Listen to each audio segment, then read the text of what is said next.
how to get what you want. So I was sitting over here, I was thinking about something, and I look at this red book and right over here, and then I remember what I read about Dale Carnegie, and actually this book got me a job. Literally, I did what it said, and the next day I got a job. But I'm not gonna share the story right now, but what I'm gonna share is how to win and are gonna how to get whatever you want. And the thing is, get the other person to say yes 2 times. So there are multiple reasons why is this working, but let me first show you. So first you ask, let's say a broad question. You already know what you want to ask in advance. So you ask a broad question and then you phrase it like that so that you know the other person's gonna respond with yes. Then you go a little bit narrower, closer to what you wanna ask, in advance. Again, phrasing the question that the other person that you know the other person's gonna say yes again. And then after that, then you can ask the question, you can go even narrower and narrower. But the important thing is first, they already said yes. So they're in the yes mood. Let's call it as a yes mood. Second of all, they want to keep being consistent. They say yes, they yes, they yes. They already committed by saying yes, and now it's hard to say no.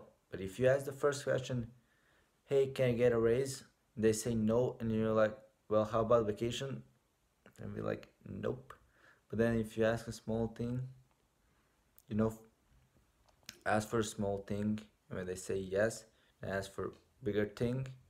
When I was a kid, I used to do ask for a big thing, get a no, and then I'll be like, well, how about a conciliation prize, like the small thing?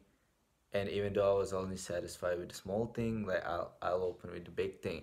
But this one is different. You ask for a small thing, then you ask for a bigger thing, and then you ask for a bigger thing. It's a micro commitment. You ask them to commit every single time. One person said, I know, like when he was doing a webinar, that he would ask 80, that's 80, yes questions in his webinar, and like he would tell you type in the yes and the email or say it out loud or whatever, and then after 90 minutes presentation he would tell you something. And he says that conversion is so huge because you said yes 80 times to his question that you cannot say no because you're like, yes, yes, yes. I want to do this. I want to do that. I want to have the dream. And like that, just funny for me how when you say yes to one thing, you kind of said yes to the other thing as well without knowing that in the advance. So I want you to try this. Like, ask for something you cannot get. Like, do something a little bit bigger. If you're a kid, ask your parents. If you're a student, ask your teacher. If you're, employed, ask your employer.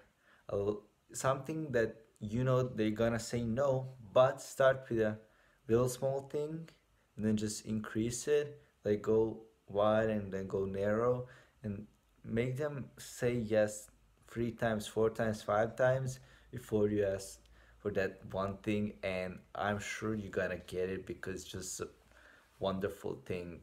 Like, it's just really, really powerful thing because it gets you in the right mood.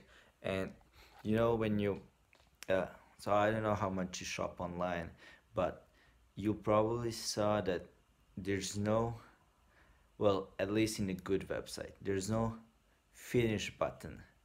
There's proceed to next thing, or you know summarize or view or whatever. And do you know why is there no finish button? Or there's like step 1 or free, 2 or free, 3 or free, but not finish button, because when you press the finish in your mind, you're done, and then they cannot you know upsell you something. But when you click go to next page or proceed or something like that, then your mind is still open to new possibility. You didn't close that. So that's why when you start and you say yes, that's in they're in the yes mood, and then you say yes one more time, and then yes one more time, and they are in the yes train. So let them join the yes train. They're just gonna keep saying yes and yes and yes. And at the beginning it's gonna be hard to phrase the questions like that. So you should probably like practice at home, like write it down on a paper or something like that. But get them in the yes train, okay? I see you tomorrow. Bye bye.